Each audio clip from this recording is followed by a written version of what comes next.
Game companies often make baffling decisions that no one understands, and they blow up in their face. Hi folks, it's Falcon, and today on gameranx, 10 game company decisions that backfired badly, part 3. Before we start, I'll let you know we've done, like I said, 2 other parts to this. Part 1 hits firing Kojima, paid mods on Steam, Battlefront loot boxes. Part 2, I mean, there's a lot. Mighty Number 9, the Sega Saturn launch, the FIFA Legacy editions on Switch. I mean, these are fun videos, and the stuff that we talk about is kind of crazy in it. So if you enjoy this one, definitely go back to those. Without any further ado, let's get started with number 10. This unforced error with Diablo 4, the 1.1.0 patch. When Diablo 4 came out back in June, Blizzard was riding high, had extremely positive reviews. It sold very well. They made a whole lot of money. And regardless of anything I'm about to say, it's technically a success, at least in the eyes of the Activision bean counters. By the time Season 1 rolled around, though, a lot of that initial positivity in the community was gone. A lot of players were getting bored of the generic loot grind.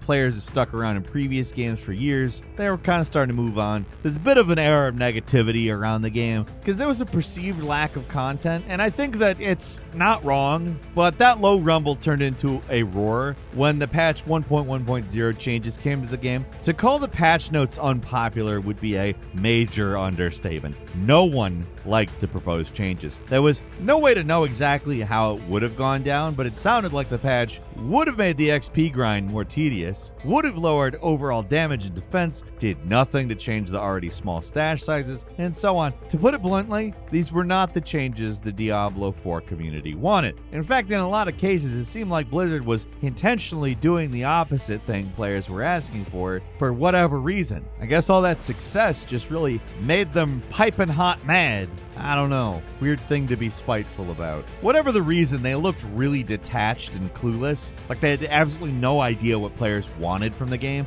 or didn't care. The backlash to the patch was so massive, and Blizzard eventually backtracked, but the damage was kind of done. Diablo 4's viewership and player base has dropped somewhere in the neighborhood of 87%. For a live service game where engagement is essential, that's dismal. Of course, Diablo 3 did manage to bounce back after a whole bunch of launch issues, so it's possible for Diablo 4, but right now things are not looking great. At number 9, Platinum Games went live service and lost a legend. How do you take one of the most respected and prestigious studios in history and get everybody to turn on it fast? Well, make a crappy games as a service game. That's a pretty good start point. In a partnership with Square Enix, Platinum Games, the makers of beloved games such as Metal Gear Rising, Bayonetta, and Nier Automata, went out of their usual comfort zone and made Babylon's Fall, a ridiculous games as a service thing that bombed at launch. Had a Steam player count of less than 1,200 on release day, and it dropped like a rock after that. By May 4th, 2022, there was one person playing this game.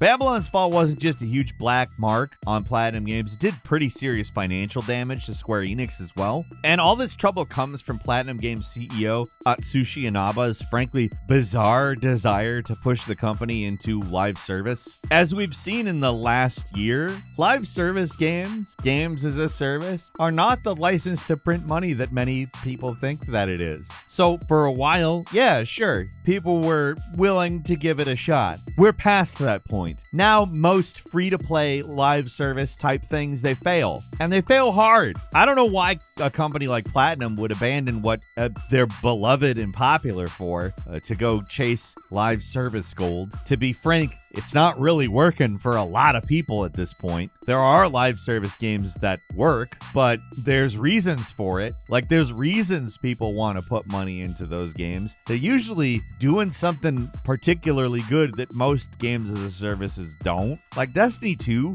is a really good first-person shooter. It doesn't exist because it's a live service game. It's a good game that happens to run on a live services model. So outside of the financial problems that were caused by making a terrible game, it appears that this is a large reason why Hideki Kamiya is leaving this company that he is frankly a co-founder for. And a Platinum without Kamiya, it's like Konami without Kojima. Kamiya's a friggin' legend. He worked on Resident Evil 2, Devil May Cry, Okami, Bayonetta. Like, obviously Platinum Games' success is owed primarily to him, but also Capcom's success after the turn of the millennium. A lot of it is Kamiya. It's hard to say what the company's future is going to be after he left, but the prognosis is not great. At number 8, these new studios that go AAA and then it doesn't work and they end up going home, so to speak. Like these new studios going big with these AAA aspirations and new IP. Specifically looking at the Callisto Protocol developer Striking Distance and Immortals of Avium's Ascendant Studios. Both are independent studios staffed by industry veterans. Both went all in on games with cutting-edge graphics as their primary selling point. Both underperformed, and now both laid off huge chunks of their staff and have pretty uncertain futures. Callisto Protocol did not meet sales projections, and they cut 32 of their staff. I don't know exactly how big they were, but I have to imagine that's a pretty significant number. Weirdly enough, the studio founder, Glenn Schofield, the co-creator of Dead Space and like the reason the studio exists, he left. Not a good sign for them. Also kind of a dick move. In a lot of people's minds, he was Striking Distance, so him leaving the studio he helped found and made a single game with it, it doesn't look good. Immortals of Avum Studio didn't see any high-profile departures like that, but it did lay off about half their staff a couple weeks after the game was released. It was one of those EA Originals published games, which is kind of their indie-ish label, and no one said the exact sales figures, but ex-staffers are saying the studio has said it's one of the worst-selling games under that imprint. Both studios went big, and they ended up paying hard. New IP is a risky proposition, especially when you're looking at the modern cost of making AAA games. It's always a gamble to make a game, period, and sometimes it just doesn't work out. Gambling, you don't automatically win by gambling. At number 7 is the Ubisoft Singapore government deal. Skull and Bones, it's not even out yet, but at this point, there's literally no way Ubisoft will make its money back. The game should have been a license to print money. It's a follow-up to Assassin's Creed Black Flag. That sounds like a slam dunk because everybody loved the pirate stuff in that game, so they made a game just about the pirate stuff. How could that possibly go wrong? Well, it's 2023, and it's not out yet. They have apparently sunk $120 million into a continuing development nightmare, one that they just can't seem to wake up from. Kotaku did an expose on the game, and an anonymous developer said if Skull and Bones were at a competitor, it'd have been killed 10 times already. But the reason Ubisoft keeps the game going, according to 3 sources that talked to Kotaku, they said the Singaporean government requires it. Apparently, Ubisoft struck a deal with Singapore when opening a studio there that they had to hire a certain number of people, and they needed to launch a brand new IP. The development of the game seems to be a total failure of leadership. Nobody seems to really know what they want the game to be, and in any normal situation that would lead to the game being canceled and work would begin on a new project, but because of Ubisoft's deal with Singapore, they have to keep the game going in order to fulfill their agreement. There's things they could have done. They could have started smaller, could have worked on something with a lower budget to satisfy their contract, while also acting as a support studio for other Ubisoft games. They could have just made a proper Black Flag follow-up without turning it into a big game as a service mess where you're cutting down trees from your pirate ship. I don't understand that. I'm never gonna. Maybe I will someday. It'll come out and we'll get it, but I don't get it now. I mean, there's a lot of stuff they could have done though, but they didn't, and it's probably a decision that'll haunt them for years. To be fair, if they put out a good game called Skull and Bones, $120 million is something they could, in theory, make back, but we'll see, won't we? At number 6, Unity. That's all I should have to say. Like, I'm pretty sure everybody knows a lot about this one at this point. And to be frank, I'm only going to be able to scratch the surface on this. The fallout from this probably isn't going to be felt until years down the line. At least not fully. That's how big this one is. In mid-September, Unity announced these, frankly, totally insane changes to its payment model that would take effect in January 2024. The company previously swore that it would never use a revenue-sharing model like Unreal, and they stuck to that, which, to be honest, I mean, fine, but in the quest to replace that revenue, they opted for something called a Unity runtime fee, which would be based on the number of users installing games. Yes, you heard me right, it's not based on sold games, but games installed. This is, to put it mildly, a totally absurd idea. Instead of getting 3% of a game's revenue or whatever, like I said, revenue sharing is what Unreal does, and I don't really think that it's the worst idea given the damn thing's just free to use. Unity decided, because they had promised they wouldn't do that, they were going to charge developers every single time a game gets installed. So instead of just being a possible fraction of the total income, there was now basically no limit to the amount of money Unity could extract from its developers. I think it's probably most important to say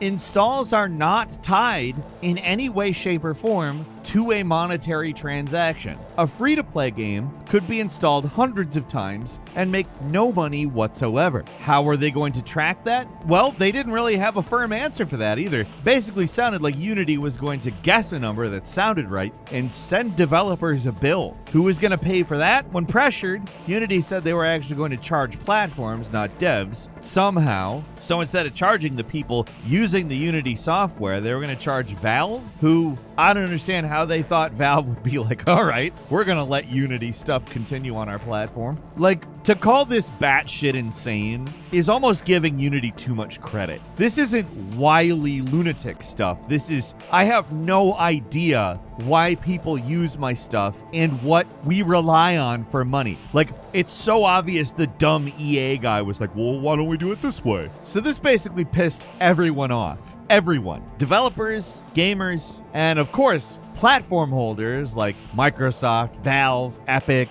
Oh man, those guys were like, are you high? Actually, how high are you? Because you're high. It's rare to see a company so utterly destroy public trust like this. Because of the confusion they caused, a lot of developers immediately started taking action, saying they were going to port their Unity games to other engines as fast as they could, just getting away from the Unity ecosystem ASAP. It's likely those folks and Valve and Microsoft probably behind the scenes threatening to sue Unity into oblivion for deciding that they were going to have to pay 10 cents every time somebody installed a game where literally no contract whatsoever existed, because this is totally nuts. Unity has apologized and changed plans. They're still implementing a per user fee for future Unity revisions, but they're also giving developers the option of a 2.5% revenue share, which is what they said they would never do. But like, I don't understand why that's such a bad thing. It's straightforward. It makes perfect sense. It's something that can be done on the distribution end because there's very simple analytics saying how much revenue is made for a game in the Steam interface, in Epic Games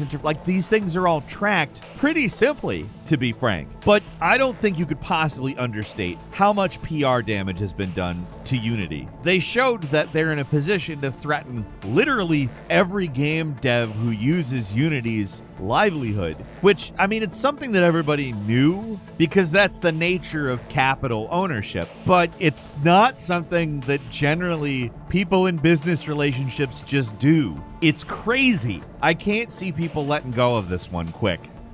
At number 5 is Blizzard's ambitious Overwatch League plans. In 2018, Activision Blizzard invested $50 million into personnel, facilities, and equipment for an Overwatch League. And that's only what we know about, what they've publicly said that they have done. Part of ambitious plans for an Overwatch League. Back then, the expectations were really big. Every investment website was like, oh, the future of esports. We could possibly make lots of money. Everyone wanted it to succeed. I mean, on the gamer side, it was mostly because, wow, it'd be cool if we could have professional gaming. That's probably good for gaming as a whole. But on the business side, it was, I mean, everybody saw dollar signs. That's really all it was. And I'm not talking trash about esports or anything, but there really wasn't that much of an audience for it. It's not like the problem started in 2023 when the news about esports hasn't been very good. Blizzard's entire handling of the Overwatch League hasn't really been good. It's one of those mismanagement stories. They overpromised, underdelivered, etc., that type of thing. For a while, Blizzard was collecting some pretty big franchise fees. Now, we're talking millions here, but they postponed payment during COVID. Between Overwatch League and Call of Duty, the publisher was owed something like $400 million in franchise fees, most of which ended up getting waived, so that's a lot of lost revenue.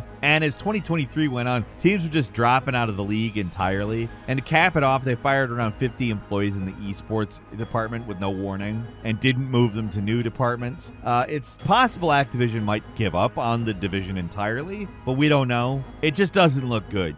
At number 4, Nintendo betrayed Sony and created their own worst enemy. Back in '91, Sony announced a partnership with Nintendo to create a Super Nintendo CD drive called the Nintendo PlayStation. So it's not completely clear what Nintendo wanted out of this deal. It seems like they wanted a Super Nintendo that could also play CDs rather than a fully hybrid disc-based system, but I'm not sure. Sony, however, wanted to retain full ownership and licensing of the disc format that the console would use, and Nintendo didn't like that. Nintendo had a stranglehold over all its licenses, particularly in 1991, when they had basically single-handedly saved the gaming industry and were riding very high, and were not interested in conceding any control to anybody. And apparently Nintendo president Hiroshi Yamauchi viewed Sony with suspicion. So while working with Sony, Nintendo secretly started looking for a new partner, which they revealed a day after Sony announced they were working with Nintendo. So it's probably a big shock to see Nintendo take the stage and say they were partnering on a new disc system with Philips rather than Sony. It's kind of rare you do this kind of corporate backstabbing in like plain sight. It made Sony look really stupid in the press and they weren't happy. Their partnership continued another year, but it was clear that Sony was playing second fiddle. So instead of sticking with them, Sony was like, you know what? It ain't gonna be a Nintendo PlayStation. It's gonna be a Sony one.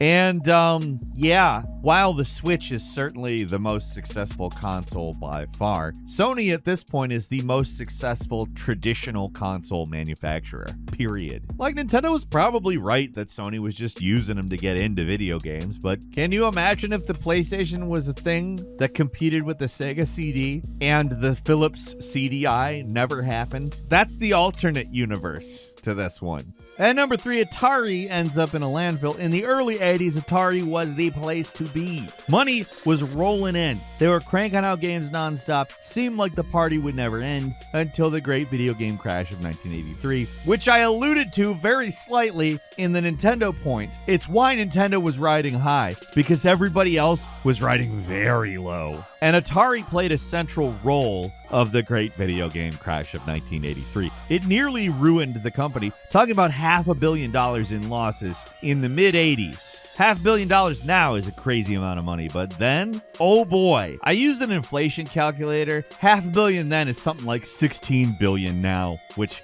wow. A lot of people blame Atari's lack of quality control, like the abysmal home port of Pac-Man and their E.T. game are often cited as the games with the most blame in the crash. Interestingly enough, both games actually sold pretty well, but the problem is after those initial sales, the games' reputations were bad. Atari kept printing games to keep up with the demand because they assumed, hey, we're selling these like hotcakes today, so that means tomorrow we're still going to be selling them like hotcakes. But they weren't. So they printed a bunch of games and then buried them in a landfill because nobody wanted them. Now, the games were subpar, but the systems were too. The Atari 5200 was a notorious bomb that sold way below expectations, so the company's profit margins really just dropped like a rock. In 1 year, the company went from being on top to being sold off by their parent company, Warner Communications. And while Atari managed to exist for a little while longer, it was always on borrowed time. Now Atari is not the same company, for one. It's basically an IP holding company at this point. And it's also, again, I really want to stress, not the same company. It's some other company that bought Atari and renamed itself Atari.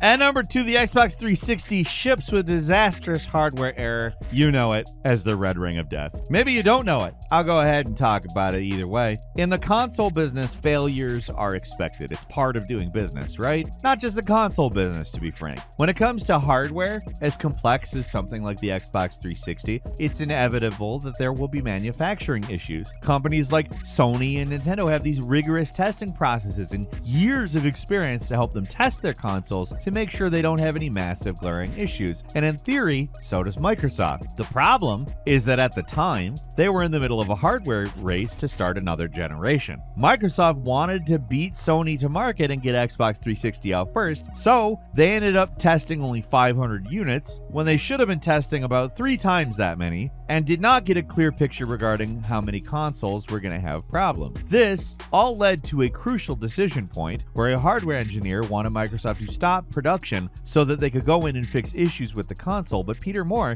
the man in charge of the Xbox division, was like, nope! They did not want to delay the console any further, even though at the time the consoles had an absurd 68% failure rate. Now, just for reference, that is a 32% success rate. Instead of fixing the consoles, Microsoft was just setting the busted ones aside and shipping out good ones. Of course, the good ones ended up having problems too. In fact, it ended up costing about $1.15 billion to fix the issue. And thankfully, in the end, Microsoft did the right thing and extended the warranty and replaced every faulty console. But they probably should have just delayed it and not cost themselves $1 billion. That was dumb.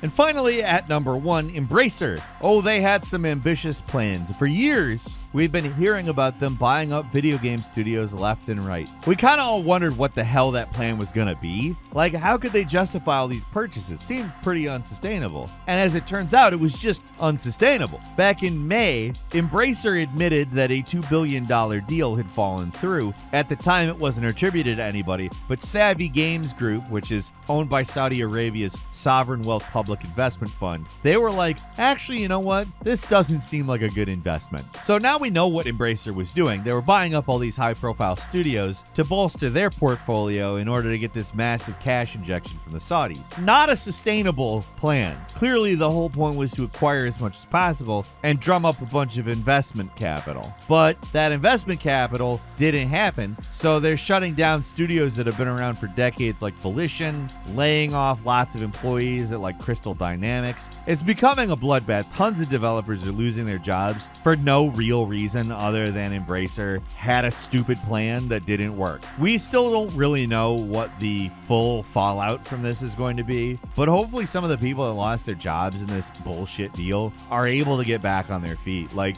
I know it doesn't mean a lot coming from a game bird on YouTube, but like, this sucks. I wish there was something we could do about it because it just sucks. Really ending on a low note with this one.